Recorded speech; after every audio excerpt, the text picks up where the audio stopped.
Well, hello everyone, and welcome to the program today.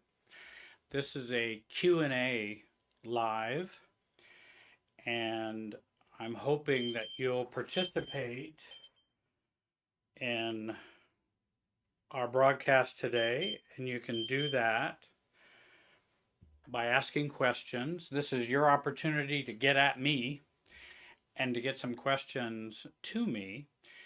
If you want to write a question, you can put one on there. I would put capital question and then followed by a brief question. Long questions are a little harder to digest for a program like this, so shorter questions are better.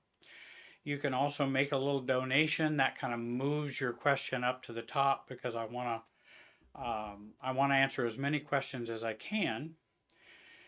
And today's topic is, how to protect yourself against shame attacks. And again, I can answer any other questions if you'd like, but that's kind of the topic I wanted to share with you today. And shame is a big issue for a lot of people. There are a lot of shame-based families, alcoholic families, addicted families, narcissistic families, good old performance-based families, all kinds of dysfunctional families. We all come from one. Uh, the Any family that has more than one person in it is probably going to have some dysfunction because that's how we operate. And the because once that Wi-Fi system of the emotional field, once that we have more than one person, then we have some chronic anxiety that begins to function in the relationship system. And when that starts to happen, then we start having more reactivity and we feel more pull to togetherness. We feel more distance of being pushed apart. It's like having two magnets. And if you've ever seen two magnets, let's say horseshoe magnets, and you begin to bring them together, a lot of people don't remember, but if you remember, if you take two magnets and put them together, you can only come so close where they start pushing away from each other because that magnetic field begins to push them away, and that's what happens in relationships. And I think the whole work of self differentiation is working to come as close as you can while being yourself without making that turn of the magnet. I have a video coming up in a week or so, and I've been putting out videos on Wednesdays. I hope you'll check the premieres on those and check so that you can join us for getting that video up to you right away. And one of them's going to be how to protect yourself from against shame attacks. I just think that's a really important topic for a lot of people, my clients, groups that I'm doing, workshops. Usually, this type of problem comes up so often. And we often don't know what to do in those situations. We just feel stuck or we just feel pulled in to the relationship. There are three things in this video I'm going to be talking about, and I hope you will watch the video, but I want to give you a little preview of that. The first thing we need to do whenever there's a shame attack from others, and I'm going to talk about shame attack from others, and then I've got another point about self-shame attacks. When we have shame attack from others, remember you are not them and they are not you. That's a very important and powerful notion. And we often forget it. Because actually, that notion of I'm not them and they are not me, shame attacks are done to cancel out this thought. You are me and I am you. That's what a shame attack does. And so it cancels out that notion that you are you and they are them, and you're not the same. And again, that's where the differentiation comes in. I'm different from someone else. I can stay connected while being different. And that's self differentiation, being your true self while staying connected to the other person. So we first want to remember they are not us and we are not them. Second of all, shame attacks are not about you. Shame attacks are about them. Now you say, well, they're coming at me, or they're coming towards me, or they're directed at me. Oh, yeah, they are. And I think you could probably give lots of examples about, um, you could give lots of examples for shame attacks. And that when we have a shame attack occurring, we want to remember it's not about us, it's about them. And the remembering that notion, even though it's addressed to me or directed at me, it really isn't about me. Just like if someone says, well, Jerry, you're just stupid.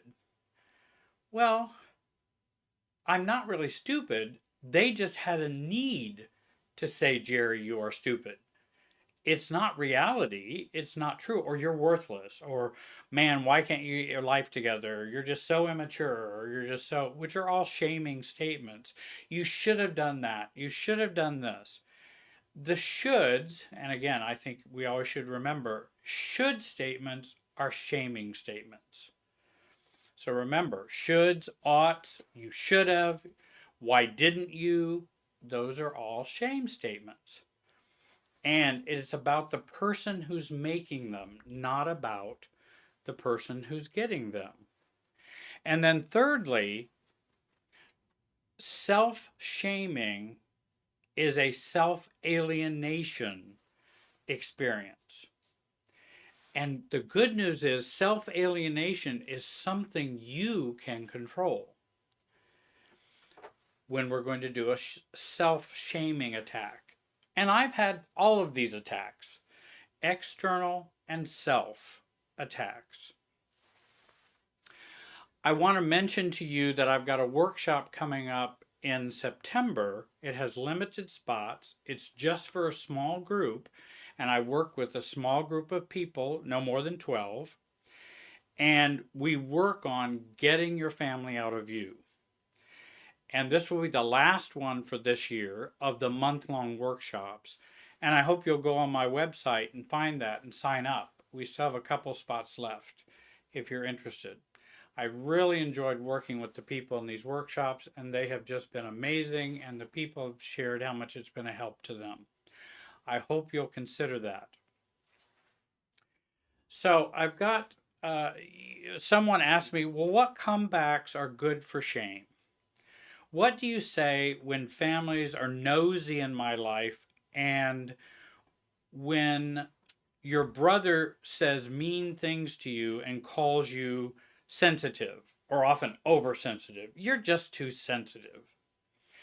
And I think that's a common problem, Crow. And that happens, I think, to a lot of us a lot of times, especially in families. And again, someone feels very comfortable in putting you down or calling you something that will put you in a one down position to them. Now, again, the issue becomes really that statement is not about me. It's about your brother, for example. And it's about how he's feeling and what he's wanting to accomplish, not what's reality. And I've had that said to me, oh, well, why are you just so sensitive? In other words, I should be able to treat you badly and you should be able to just accept it or just not worry about it. Well, if I don't really like it all that much, is that me being sensitive? Or am I responding to something negative you're doing? And so when they say, oh, you're just too sensitive. And in fact, we got two questions here. What happens when someone's nosy in your life, and what happens when somebody says, "Oh, you're just too sensitive"? And when someone says to me, "You're just too sensitive," then I like to be able to respond in a way that, um, first of all, I want to not get mad, because that's not going to help. If you get mad, the shame attack is working, because that's the intent. Either make you feel bad, get angry, get reactive. That's the whole point of it. Or to be compliant or control you or just do what I want you to do. And the brother goes, I don't want to change me. I just want you to accept my insensitive comments and things I say to you. And you are just to be not sensitive or oversensitive. And in responding, we have lots of ways that we can respond. I hope someday maybe have a book out on how to respond to immaturities in a mature way. Well, brother, I've not really known myself to be oversensitive. That's a really curious thing. Um, and so I'm not sure I understand what you mean. And again, I want them to come from behind the bushes. Why are they saying this? They don't want to tell you why they're saying it. They just want you to feel bad or feel controlled or feel manipulated in some way to do what they want you to do. So you're just oversensitive. Well, I could also respond, I consider that quite a gift. Thank you. And again, that's another response we can make in which I turn their negative into a positive. Well, I'm really pretty proud that I'm sensitive. Actually, I think it's helped me in many ways. And if you can see, I am thwarting the purpose of the shame attack. Now, you also mentioned something about what happens when families are nosy in my life. And that always, happens. Hey, I see you got a new job. Now, how much are you making now? I know you weren't making all that much the last job you had. So are you making better money now? Again, kind of a shaming put down with a question to it. Well, that's something I'm going to keep track of. And I'm actually pretty happy with the salary that I have, and I appreciate you asking. You notice I didn't answer the question. I don't have to answer any question I don't want to. Well, why are you being so sensitive about me asking you about that? No, I'm not sure I really consider that being sensitive, Dad. I just consider that kind of something that I'm working through and something that I'm dealing with in terms of my own job and my own salary. Is it important that you know? Is that something that you need to know? Um, well, I don't know why you're acting this way. Well, I know it may be a little new in the way we've interacted in the past, but I think there's some things I'd like to keep uh, to myself and have me work through the ramifications of that. But I appreciate you asking. Sounds like you care. Hey, what's for supper? Um, so that's one way of kind of responding to someone when they're nosy. And a lot of enmeshed families, we have the notion that I have a right to know anything about your family, or excuse me, anything about you because I love you. And why aren't you accepting my love when I'm asking you, well, how much you're making at this new job you have? When really they're not really asking necessarily for your benefit. They may be asking to criticize you, to maybe put you down, or say that's not good enough, or oh, that's all you're making. Huh. Well, that's a shame. And again, we're back to shaming again. And so I have a right to keep those things to myself. I've been working on kind of keeping my life a little closer to the vest so that I sort it out. So, when I feel comfortable, when I want to share that with you, Dad, I will. And thanks for asking. And again, I'm not reactive. I'm not weaponizing. I'm not giving them a hard time. I'm just staying in place, staying connected while being myself. Now, again, that will put up some resistance on their side, and we might want to be ready for that resistance. But that's some way to begin to share where you have some things as the salary is not a secret, but it is more private. And I'd like to keep more of my sense of self, which means I'll share that with you, Dad, when it's time. Well, I don't know why you're being so secretive. Well, I'm not being secretive at all. I'm just being a little more private. And that feels good to me. I'm sorry if that's different than the way we've always interacted with each other. Crow, I hope that's a help. New Chris asked the question, raised by narcissistic parents who shame and judge and blame, which often narcissistic parents do, I've been estranged for 5 years. Is it worth reconnecting, or is it a foregone conclusion? Well, that's always a tough question to answer because I always like to evaluate, and again, not all narcissists are the same. So some have narcissistic traits, some are truly narcissists.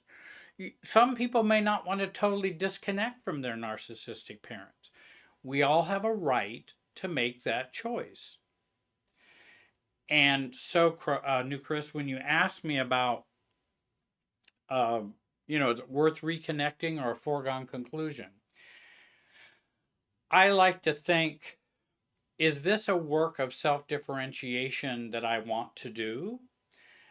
Does this need self-differentiation on my part, or does this need no contact? And I think that needs to be evaluated. It's often good to evaluate that with a coach or a therapist and work that through. Some narcissists, I think it would be a foregone conclusion, and you've tried 1,000 times. But see, even if we've tried 1,000 times, that doesn't mean we've done it in a mature way where it's created less hardship or pain for us. So I like to grow as much as I can possibly grow while dealing with dysfunctional people. And so I think it's an individual decision, New Chris, and I can understand you asking that. I do have a video on that you might take a look at about going no contact, and maybe you can find that in the Narcissist playlist on my YouTube channel. When we need to do that, and when we need to decide, do I need more self-differentiation or do I need to go no contact? And I think that's the real question. If Because some narcissistic parents can be more responsive to more self-differentiation. There are others that cannot, and I know that. KZ asked, I am giving up on boundaries. I've tried for years to set them. It just makes everyone mad. Ironically, I'm duty bound to respect theirs, right, in terms of their boundaries. They have all made that clear. How many have been in families like that? How many have had friends like that? Where you need to respect my boundaries, but I really don't have to respect yours? Well, then there's a new sheriff in town, and it's called having a self.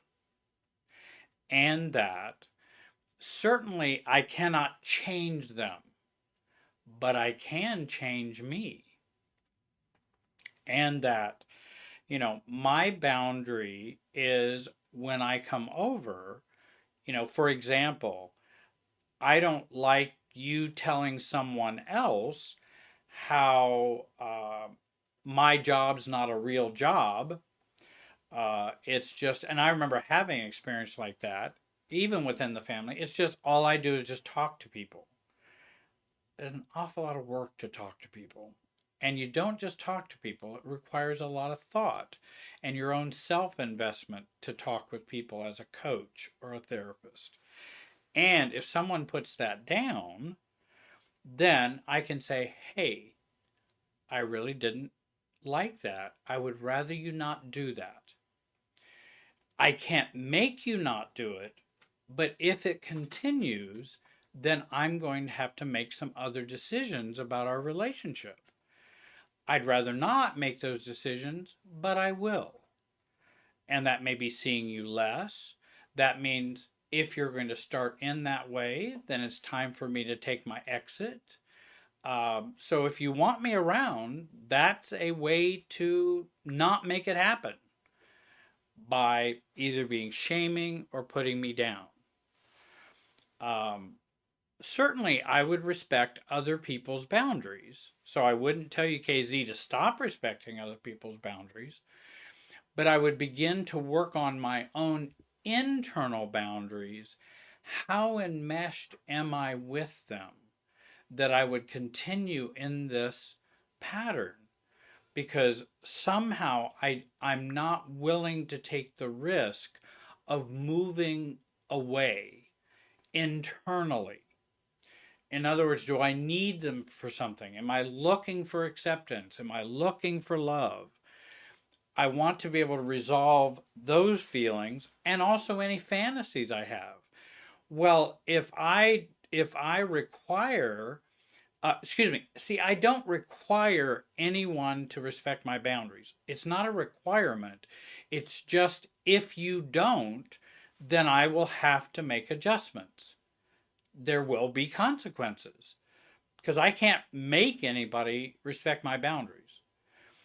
I have to respect my boundaries. And that's where the internal boundaries come in. Developing your own internal boundaries that these are my boundaries. If they are not respected, then I need to make some adjustments or changes in the relationship. And I'm sure for many, they won't like that. Well, I am not them and they are not me. If they want to continue this way, if they want to have a relationship, then they can decide whether they want to change their behaviors. That's up to them. Thanks, KZ. Metaphor has a question. Jerry, how would you respond to you should feel embarrassed for these shameless behaviors? It's a great question. Or it's a great comment that someone would say.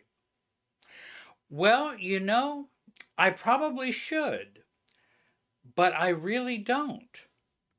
And so I think we might have a disagreement. Might be one response I might give to someone who's saying, I should feel embarrassed. Um, and I also might say, I would tend to feel shame if I've hurt someone, which I think is a healthy shame. But I don't see any way in which I've hurt anyone. So I'm not sure I would agree that I should feel shame over those behaviors. It may even be behaviors where you're disagreed with someone. Like, okay, you're coming over on Christmas Eve, right? And you're going to be here Christmas Day all day too. Well, no, we'd rather come on Christmas Eve or Christmas Day. Well, you should feel embarrassed for these shameless behaviors. Why are you being so unfamily oriented? Well, I don't know that I should feel shame. I don't know that I've hurt anyone.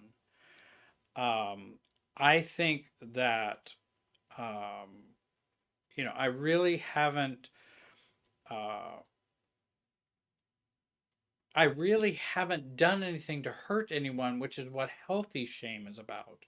So why should I feel shame in which I don't feel that? I hope that's a help to you, Metaphor. And again, thanks, Crow Wolf, for the donation. I appreciate that.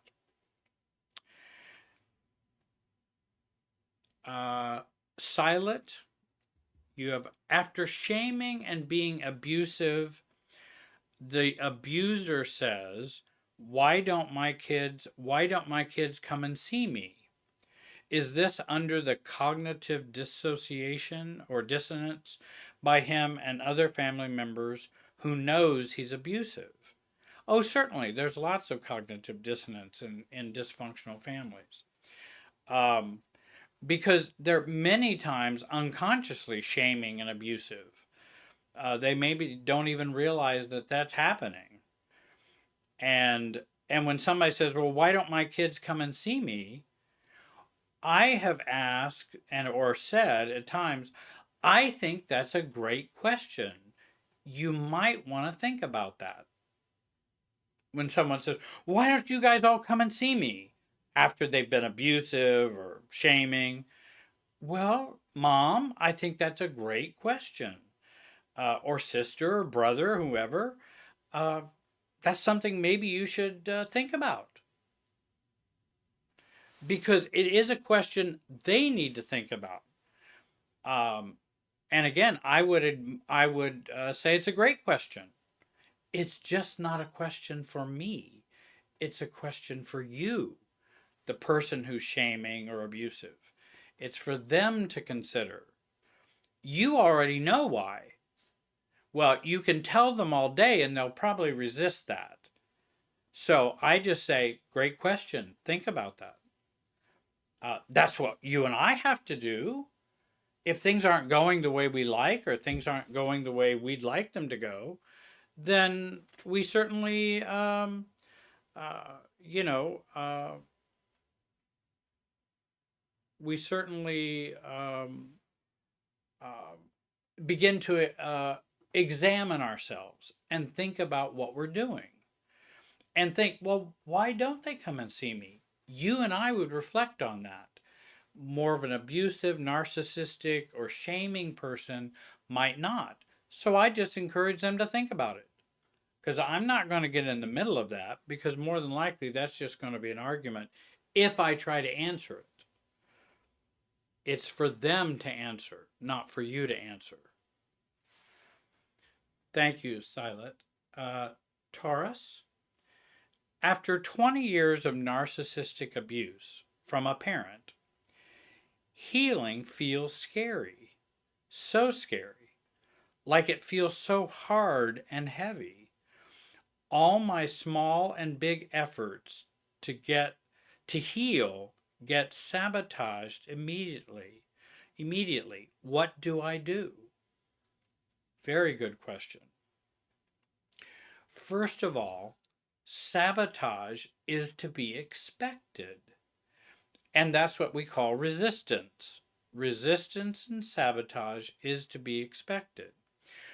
When you are working on healing and making those efforts to heal, it is difficult for someone to sabotage you if you are focusing on you. And it makes it harder for them to sabotage it. Also, your healing doesn't change them, it changes you. And I think so many times we think if we heal or if we're in recovery, it will somehow affect them and things will get better. Well, not necessarily. It could affect them, and it could even affect them in a positive way. But regardless of whether it affects them in a positive or negative way, it's my healing that I want to focus on. I am not them, they are not me. And I'm not sure, Taurus, exactly how they're sabotaging you or sabotaging your healing. Maybe you could ask a follow up question to that. But I think that if we are being sabotaged and that affects my healing, then I've got too much fusion, I've got too much enmeshment with them. And maybe I want to get some help for that enmeshment from a coach or a therapist and help me with that enmeshment. There's some great books on adult children of narcissists, and you could send me an email, and I can, or you can go to the website and find the books I've recommended for adult children of narcissists, and I think you'll find some help there. Dolly writes, Jerry, how do you deal with people who gaslight and shame attack and say it didn't happen in the way it did, or it is? Great question. Most times, many times, people are gaslighting or will shame you, and they will deny that that's at all what they were doing. And that's always difficult. That's always difficult to do because, again, I'm not wanting to change them to see it. Because if you're trying to change them to see it, then that's not going to probably work. What I want to do is to unplug myself from it, which is different than getting them to see it because they're not going to see it. Like if somebody gaslights me and says, I said, well, that was pretty painful what you said, in the restaurant when we were there. And they go, well, I didn't say it that way. I didn't mean it that way. Well, you may not have, but it did feel painful. And I was uncomfortable with it. I'm declaring self without analyzing them. They can think about it however they want to think about it, but I did not like it. And I did not agree with it. Or when they say, well, it didn't happen in that way. Well, this is how I remember it. And I suppose you can remember it a different way. But this is how I remembered it. And it was very uncomfortable. Or I didn't like that. Or I would prefer you not do that again. However they remember it or not, you stay true to your own understanding of what happened. And gaslighting is always a good one. Well, I never did that. That isn't what I said. Well, it may be more important for you to remember it your way, but I'm remembering it my way. And I think that could be a helpful response. And again, the responses are to detach or disconnect me, not change them. You start getting into changing them, and in that mode, you're going to get very frustrated, and it probably will not work, and it just ends up, they will want you to be even look more foolish. So all I can do is talk about me in an appropriate way. And again, thanks, Paul, for the donation. I appreciate that. Moanne, my narcissist mother always says we've hurt her feelings and even states we do it on purpose. It's only boundaries. Truth is it's more peaceful. How can I kindly say life's better the less we speak? Well, I don't know. I mean, that's a pretty kind way to say it. That, well, Mom, I realize you have a tendency to feel hurt. I'm not sure why that is. And you believe that I'm doing it on purpose. I'm not sure why that is. If I need to say less to you, I can, but I don't know why it is you do think that way. And if you notice, I'm staying unplugged rather than I need to change Mom to stop feeling hurt. I can't make Mom stop feeling hurt. Her hurt is a part of her Wi-Fi in the relationship so that I will be affected by that. And I'm going to demonstrate and to live in a way that is not affected by that. It must feel uncomfortable that you feel hurt. it must feel uncomfortable that you think I do it on purpose. Wow, that must be painful. Well, yes, well, then you need to stop doing it. Well, I don't know how to stop doing something that I'm not doing. That's just really tricky. I don't know how to do that, Mom. But I hope you feel better. Moanne, I hope that's a help. Jurwalk, he says, an off topic question if you have time. If someone uses the phrase, you know how things are with me, instead of explaining what's going on with them as a pattern, is this a potential example of enmeshment? You know how things are going on with me. Of course, I'm not sure what they're actually referring to, but um, instead of explaining what's going on with you. And when someone says to me, well, you know how things are going with me. Well, I guess I wouldn't have asked you if I knew. And that second of all, I'm not sure I really know how things are going with you. If you'd like to share them, I'd be happy to hear and happy to listen. In other words, I can't mind read. I can't, I can't, I don't know all of your assumptions and your givens. And, well, maybe I don't know you as well as you think I do. So I hope you'll share with me, how things are going with you. And I hope that's a help, Gerwalk.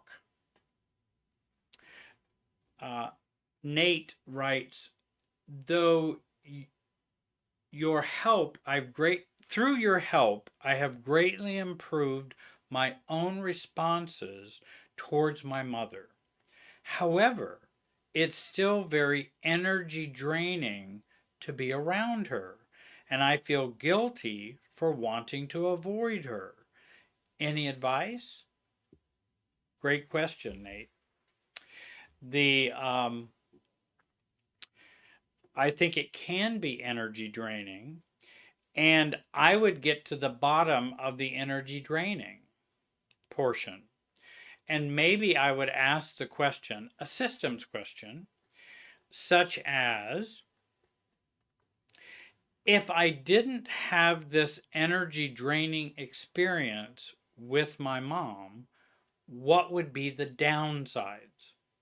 If it was totally gone, what would be the downsides of that? We know what the upsides are. Oh, you feel better. But what are the downsides if I give up this energy draining experience around her? And I believe when we have that energy draining experience, we probably are more enmeshed or more fused again, because she's sending out the Wi-Fi and the pinging, which then we feel drained by that, rather than working to be more neutral, which is mom's. Mom can feel however she wants to feel.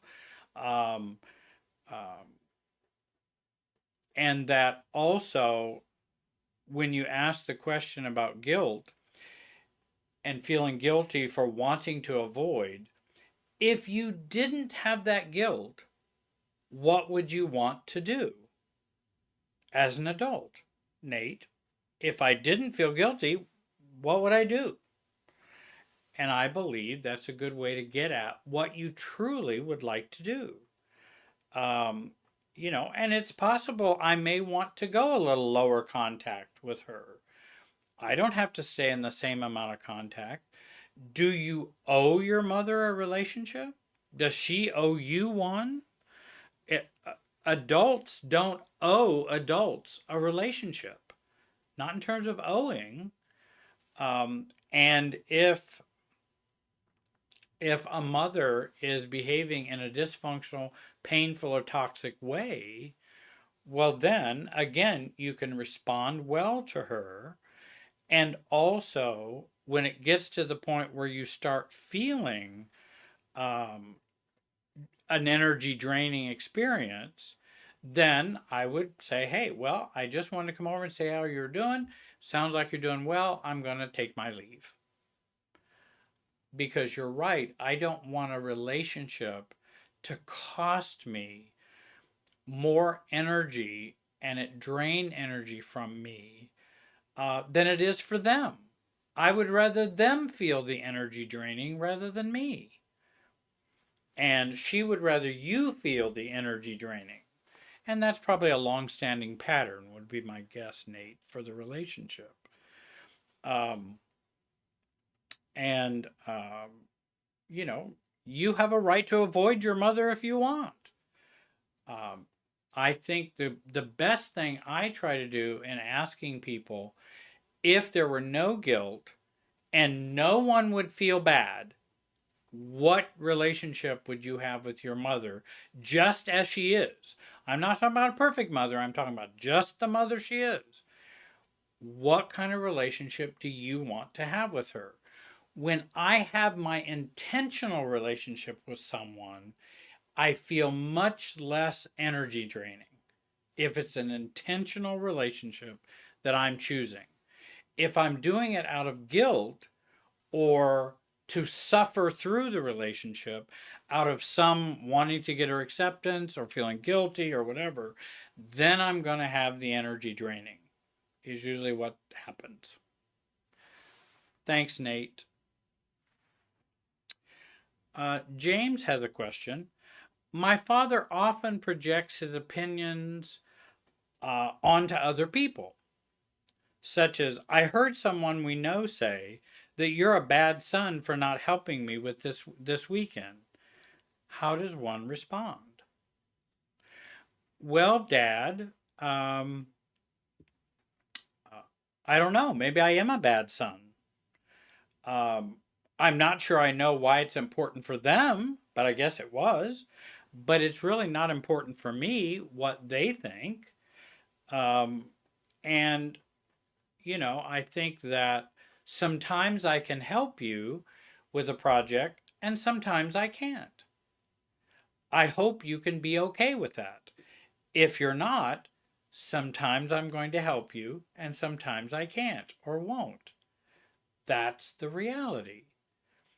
And that also, I would also maybe ask Dad, well, such as, I heard someone we know say that you're a bad son for not helping me this weekend. Well, I'm not sure I can do anything about what they believe, Dad. Is that what you believe? And then we could talk about it. But I don't see it as something I want to discuss about what they believe because they're not here to talk about it and I'm not here to respond to them because they're not here. I hope that's a help.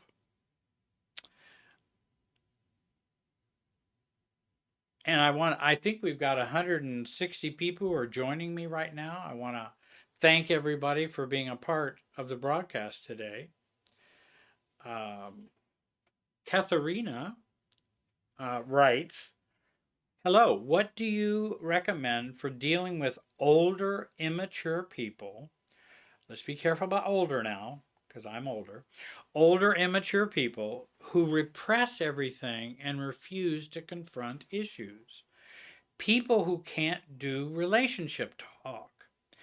If you address a matter pertaining to the relationship and their behavior in that you disapprove of, they just refuse to deal with it and instead become evasive, hang up on the phone, and withdraw, even if addressed in a neutral, calm way. Oh, and that's I'm not sure that's just older people who do that. I think lots of people do that. And that's a great question, Katharina. A lot of people don't want to talk about how the relationship works.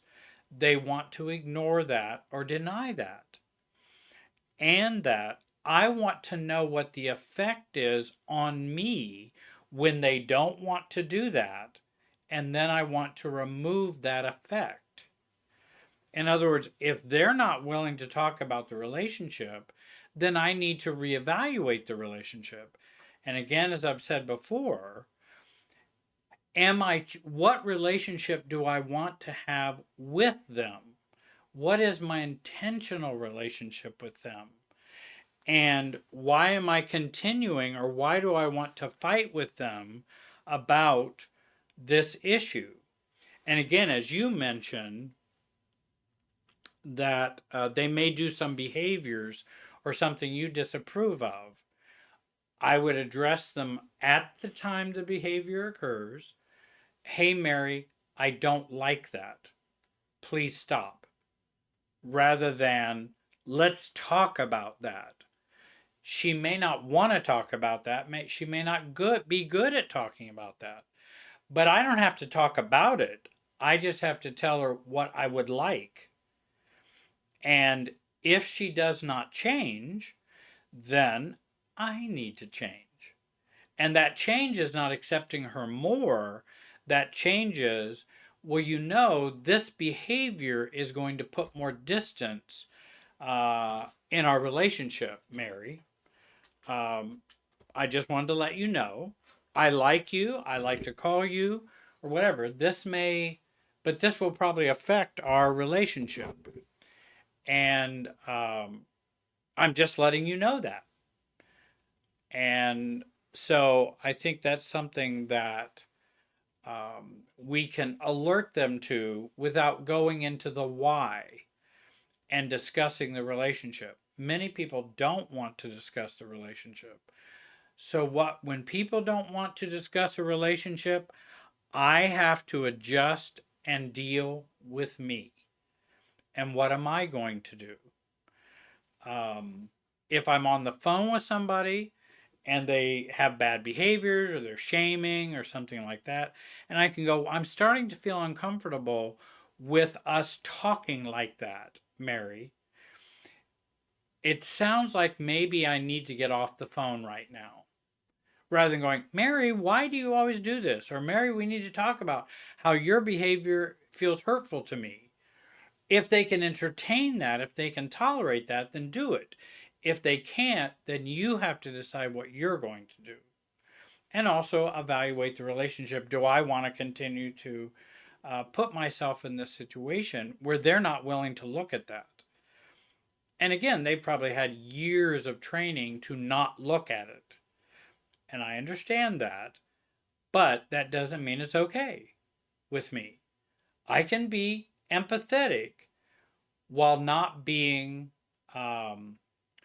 approving and not approving. Well, I can be empathetic while not just enduring what they're doing.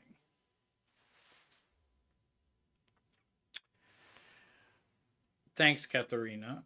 Lisa asked, how to deal with passive aggressive people in whom you have told them you have nothing else to say and please respect my need for space. This person lives in my apartment building and always playing the victim. Ah, yes, victims and passive aggressive folks. Um, Again, if uh, or saying that's just not a topic I want to talk about. I don't have anything else to say. Um, and I'm going to have to leave. I need to go to the bathroom. I need to, I'm going to disengage in some way. If they are passive aggressive, or I think sometimes if they are playing a victim, then I might also share that, well, you know, there's some upsides to being in pain also. And I hope you have a great day. Or that it sounds as though you're angry, but I don't know. But hey, I gotta run. That's for passive aggressive. And again, they may not admit that, particularly if they're passive aggressive. It's going to be indirect. And it's, oh, I'm not angry. Well, that's fine. You can think you're not angry. But I think you're angry, and I think that's all I want to talk about today. Or it doesn't feel that good for me. Hope you have a great day. Um, and and if you've asked for your need for space, you say this person lives in your apartment building. If you've asked for a need for space, then um, I I think you want to reiterate that and repeat it and say, "Hey, I've I have been um, thinking about our conversation, and I thought, Bobby, didn't I tell you that I really don't have anything more to say?" And I don't know what Bobby would say. Yeah, but I just do da da da da. Bobby, I had said I really don't have anything more to say. Hey, you have a great day. And we can do the what do we call it? A broken record, where we just stay with the broken record, and we can do that, and that sometimes can be of help if we keep giving them the broken record. And then if we need to dial that up some, we can. I want to tell you directly, I don't want to talk about this. If you continue to badger me about that, then I may have to do more. But that's up to you, Bobby. But I want to tell you that is my boundary.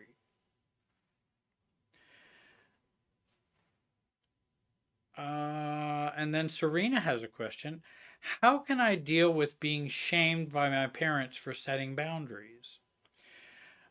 They get angry and appalled when I set boundaries with them, and they blow past them within weeks. Well, I think the blowing past is very important. In other words, your parents are unable or unwilling to accede to your boundaries or to accept them. Then you need to say, "Hey, mom and dad, um, I'm not sure the boundaries I've shared with you are really something that you're able to continue.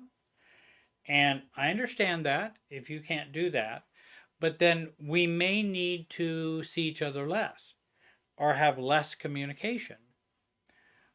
That's not my preference, but I understand that's what we may need to do." Um, when someone shames me for setting a boundary, just like, "Well, I'm not sure I want to share with you about my salary that I got at the new job." Well, why are you being so sensitive? I mean, we've always talked about this.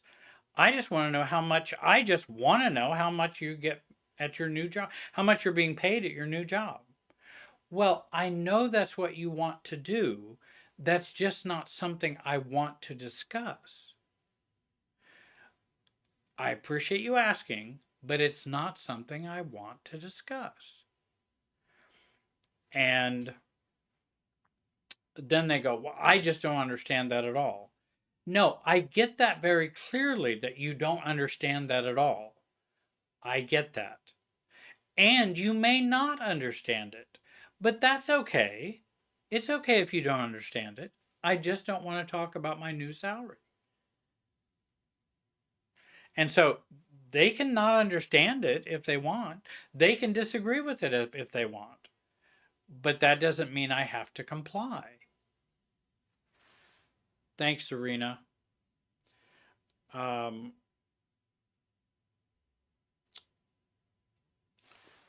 Gerwalk also asks, how do you engage in healthy self reflection and critique and not engage in shaming yourself? Most times I can protect myself against shame. No, and I mean that's a complicated question that could take a while. We're coming to the end of our time here, but I think protecting yourself against shame is very important. Um, and I think the more we heal our own internal shame and our own shaming and alienation that we feel from ourselves, the more we can protect ourselves from the shame of others. Others will want to shame. Shaming is one of the most common things people use in relationships and in parenting, unfortunately. Parenting through shaming is a very common way to parent. And so most times, he said, most times I can protect myself against shame. If I'm shaming myself, then I have forgotten that I am not them, they are not me. I have forgotten that it's not about me, it's about them. And that thirdly, I can um, work on not alienating myself from me. And I think that is important. In other words, we may need to comfort ourselves and partner with ourselves and care about ourselves. Thanks, Gerwalk. Thanks, Paul, for the donation. I appreciate that very much. I have one follow up question from Taurus. Narcissistic mothers are jealous of their daughters. Whenever I interact confidently, socially, she feels jealous and becomes angry towards me, and this lowers my willingness to heal. Well, then you want to disconnect your willingness to heal from mom's emotional field or mom's Wi Fi. That's a very important thing. And I would watch the video that I have coming up on how to protect yourself against shame attacks.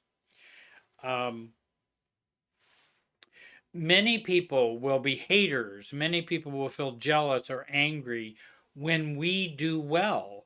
And that's one of the downsides of doing well. It's going to upset someone else. And that's where I need to disconnect from their upsetness. I need to increase my tolerance for their upsetness. It's okay if mom is upset. It's okay if she's jealous. That's her misery, not mine. It really is her misery.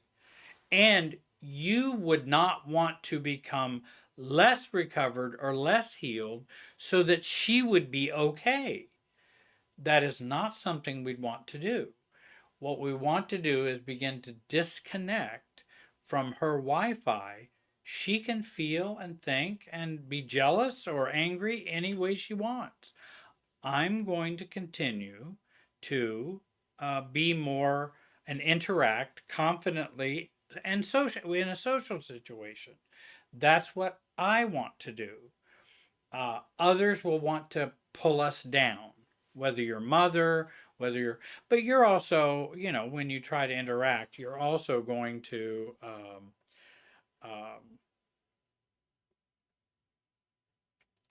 you also are going to feel pulled down by someone else, and that's very common. And I don't want to be that enmeshed with them. Let's see here. Let me check.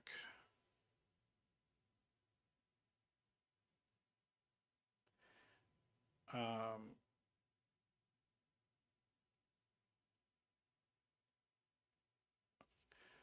let's see. We're coming down to a time where we're going to have to close. We're going to take kind of a last question here. I want to thank everyone. And by the way, this will be posted up on the website later under the live broadcast, and you can re listen to these. Sing, Pray, Love has a question. Going through a divorce, I have a friend who expressed his displeasure with my unwillingness to help my ex because I found out he's using me. We had a great friendship for 4 years. Should I cut him off? Well, you can. I mean, you're free to do that. You're an adult. Um, I think I would be asking why to my friend, why Mary? Is it important for me to help my ex? Um, why would it be important for you, Mary, that I help my ex? I'm not sure I know the importance of that. I have my own relationship with my ex, and that guides my behavior. And of course, what you found out is he's been using you. Um, and again, you had a great friendship for 4 years. If you've had a great friendship, I'm not sure I'd want to trash it, but I might want to talk to them more about don't understand why it's important or why it bothers you that I don't help my ex. It doesn't bother me to not help my ex.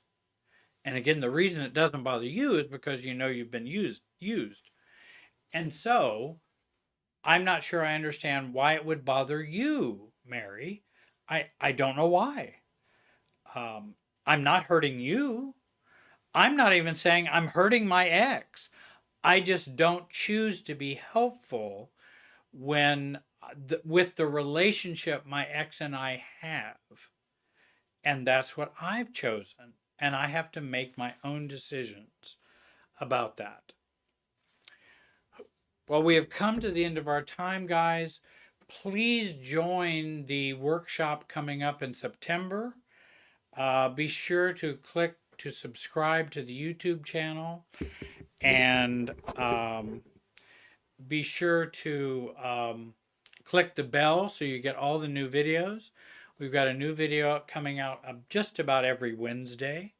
I hope those are a help to you. And I want to again thank you all for joining me today on this live Q&A broadcast. And I want to thank Sing Pray for her donation. I appreciate that very much. I'll be doing more lives, and I hope you guys will join me for those. I hope the answers were of some help to you today. There's lots of resources on my website. Please go there and check those out. Workshops for rent or to purchase, and other programs that'll be coming up. So again, thank you for joining me.